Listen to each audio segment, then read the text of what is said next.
Hello, everyone, and welcome back to the Donut of Destiny, the podcast on all things cardiac CT for anyone interested in cardiovascular imaging. My name is Alastair and I'm a cardiologist in the University of Leicester in the UK. And I am Praveen Ranganath with radiology at the University of Texas Southwestern in Dallas, Texas, in the United States. We are recording this podcast on Wednesday, the 25th of March, 2020, at approximately 12 p.m. Greenwich Mean Time, and the reported number of COVID cases worldwide is just over 440,000. There have been a total of 19,800 reported deaths, with over 40,000 new cases since yesterday. The global spread of the SARS coronavirus 2 over the past few months has had a significant impact on our lives on both sides of the Atlantic. This positive sense single-stranded RNA virus is a novel beta coronavirus that was first discovered in Wuhan, China, but the high rate of transmission between humans has designated the virus as a public health emergency of international concern. Alastair, it is a grim and frightening time as this pandemic wreaks havoc on the world. It's imperative that everyone out there, especially our healthcare providers, stay vigilant and arm themselves with the right information to combat the disease and flatten the curve. Hashtag flatten the curve, hashtag COVID. That's right. That means for the imagers out there working from home, whilst Netflix is tempting, do not let that get the better of you. Oh, but Alastair, all these pandemic-style movies out there are trending. I don't know if I can stop watching. Praveen, focus. Okay. Alastair, I presume we will be discussing COVID today. Yes, Praveen. This episode's topic is COVID-19, and let's be specific, this is short for Coronavirus 2019, and in particular, what this pandemic means in the context of cardiac CT. We will be discussing the appearance of COVID on those cardiac CTs, what precautions we should take when scanning COVID patients, and new roles of cardiac CT in the post-COVID era. Let's jump into it then, Praveen. As hard as we've tried, we still haven't managed to completely exclude the lungs from the cardiac CT field of view. And for that reason, our cardiac imagers will encounter all sorts of pulmonary findings, including COVID-related ones. Are there specific pulmonary findings for COVID that cardiac imagers should be aware of? Well, Alastair, unfortunately, as with most viral pneumonias, the CT findings of COVID are not specific to a particular organism. For example, a study of about 1,000 patients out of the high-prevalence Wuhan city population demonstrated a sensitivity of 97%, but very low specificity of 25% for CT in diagnosing COVID. This corresponds with an about 65% positive predictive value and 83% negative predictive value. Interestingly, early PCR tests for COVID had relatively low reported sensitivities, around 60 to 80%. This is in contrast with CT, as I had mentioned. Now, this difference between CT and PCR sensitivities was actually used in China to support the use of CT for the preliminary diagnosis of COVID. Basically, CT is very sensitive, but also very nonspecific in the diagnosis of COVID. Since that time, major societies like the ACR, Society of Thoracic Radiology, and the CDC have come out not supporting thoracic imaging in the diagnosis of COVID. Here in the United States, many of my providers are very reluctant to pursue CT in presumed COVID patients, either for diagnosis or for guiding management. Alastair, what's it like in England? Well, as you would expect, Praveen, the UK are taking a very similar strategy to the US, where we don't think that CT would be useful in confirming the diagnosis of COVID-19. And we specifically stated that there's no role for CT unless the patient is seriously ill or if RT-PCR is unavailable. However, CT has a vital role in supporting our intensivists who are currently under immense pressure to select which patients will benefit from a limited number of ITU beds in their decision-making to identify pulmonary complications and to look for alternative diagnoses. Praveen, are there any certain features of COVID that can distinguish it from other pathologies? Kind of. The RSNA has published an expert consensus document discussing some of the typical and atypical CT findings for COVID.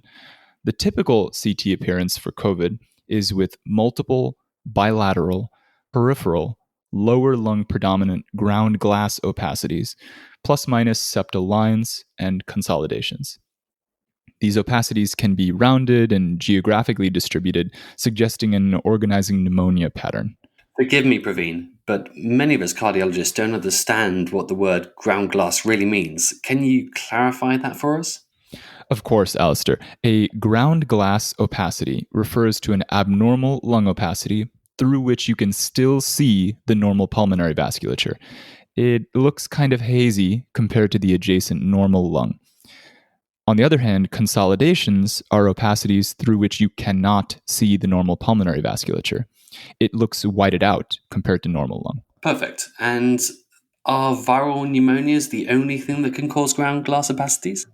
Sadly, not. It can be due to a number of different inflammatory or edematous processes. Basically, it's the result of partial filling of the alveoli. The things that cause ground glass are of a long list. It's actually easier to look for atypical CT features of COVID rather than the typical ones. Atypical features include extensive tiny pulmonary nodules, cavitation, pleural effusions, and lymphadenopathy. If any of these atypical features are present, a diagnosis other than COVID is suggested. Great. And what's your approach to describing these findings on our cardiac CTs? Well, at our institution, Dr. Fernando Kay and Dr. Sunny Ibarra have designed a report phraseology for when we do identify these nonspecific lung findings. It goes like this: pattern of pulmonary opacities, as described, most compatible with a pulmonary infection, including an acute viral infection. We do not specifically use the word COVID. After we write this, we then check for inpatients to ensure that the patient is already undergoing a COVID workup. For our outpatients, we routinely contact the providers, convey the findings, including the possibility of a COVID diagnosis. It's important to note here that cardiac imagers won't be interpreting CTs primarily to evaluate the lung pathology. Rather, they're going to be finding lung findings incidentally on cardiac CTs done for other indications. Excellent. So let's move on to the logistics of actually scanning our suspected COVID patients. As with all other areas of healthcare facilities, we should take precautions to limit exposure between the patient and the staff when these patients are in the CT department. There is no current standard recommendation on how to handle these scenarios. Each CT department should establish a standardized protocol for imaging suspected or confirmed COVID patients optimized to their workflow. The SCCT has issued a COVID-19 response document that outlines general approaches to CT department precautions. In general, hand hygiene and limiting direct contact are key. Yeah, Alastair, I feel like I see a new hashtag wash your hands or hashtag social distancing type of thing on social media daily right now. It's heaven for all these germaphobes and introverts out there. Precisely. Prior to entering the CT department, the patient should be masked. Personal protective equipment is recommended for all staff directly contacting the patient, most notably for the technologists and cleaning staff. Is there any specific type of PPE that we should be using, Alastair? Well, droplet precautions with standard square masks is a minimum, and airborne precautions with N95 masks are used in certain scenarios. The European and American CDC both have specific recommendations on what constitutes appropriate PPE, including gowns, masks, and gloves. But these things seem to be changing very frequently. Yeah, that's right. I'm still not sure if the CDC has advised which brand scarf I should be using for facial coverage. Is it Armani or is it a Walmart? Well, Praveen, all of these changes are likely related to the rapid shifts in PPE supply and the demand as we learn more about how this virus is transmitted. All right. What about scanner decontamination? Well, it's a similar story here. No standardized cleaning protocol for scanners has been established. Most reporting centers describe a comprehensive environmental cleaning technique after all suspected and confirmed COVID patients. That basically means cleaning every surface in the CT room. Regarding air exchange, most centers rely on passive air exchange after scanning. That means letting the scan room air out. This passive air exchange occurs anywhere from 30 to 60 minutes. So, all in all, the decontamination process can take anywhere from 30 minutes to several hours. Mm. Cardiac imagers should be familiar with the cleaning and air exchange protocol of their CT departments. If a standard protocol isn't in place, we recommend referring to the SECT COVID statement, as well as the journal Radiology's website. Now, Alastair, how should we be triaging our cardiac CT exams during this time? Well, Praveen, this is very difficult because we don't completely understand what impact the virus is going to have on our workflow. But the general thinking is that all non-emergent outpatient scans should be postponed. The SECT response statement outlines timing considerations on when to schedule cardiac CT exams based on indication. For example, patients with asymptomatic calcium score exams for risk stratification should be scheduled for more than 8 weeks.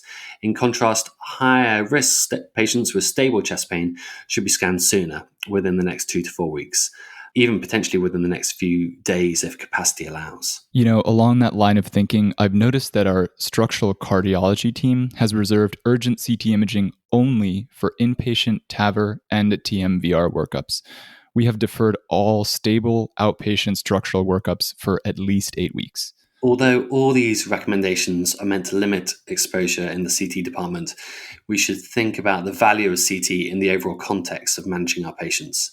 There are several situations in which CT now actually seems to be appropriate first-line imaging modality, where previously it wasn't first-line pre-COVID. I think you're exactly right here, Alastair. The biggest example I've seen for supporting new first-line CT indications is to avoid the risks associated with transesophageal echo. With transesophageal echo, as with other airway invasive procedures like a bronchoscopy, there can be aerosolization of secretions, which puts the operators and the staff in the room at high risk of exposure. Thus, CT can be used to avoid some of these TEEs, which keeps the staff safer and also uses fewer of those valuable resources like PPE. An example of where CT can be very helpful here is in evaluating left atrial appendage thrombus before cardioversion or AFib ablation. We can use a CT instead of a TEE here, therefore keeping staff safer and using fewer resources. There are plenty of robust studies supporting the nearly 100% sensitivity of CT in evaluating left atrial thrombus in comparison to TEE. Completely agree, Praveen. I think that CT to identify any valvular or paravalvular abnormalities in suspected endocarditis is another way we can also avoid TEEs in the post-COVID era. There's now plenty of data to support the sensitivity of CT in endocarditis evaluation too. And I think the post-COVID era really shows us now more than ever that coronary CTA has a great value as a gatekeeper for the cath lab.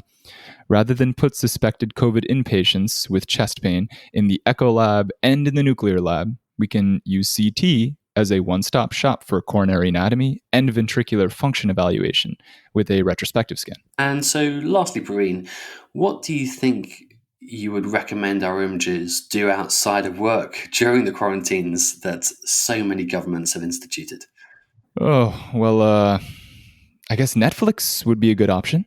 Oh boy. Well, at least you're staying at home. That's right, everyone. Please stay at home when you can and stay safe.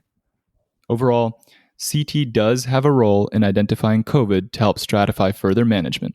But at this time, it's really important for us to image safely and prevent any further spread of COVID whilst investigating people for heart disease. Cardiac CT may have a major role in limiting the number of invasive procedures that involve aerosolization that puts our providers at risk. Thank you, Praveen. And thank you to our listeners for tuning in. Catch us next time on the next episode of The Donut of Destiny. Cheers.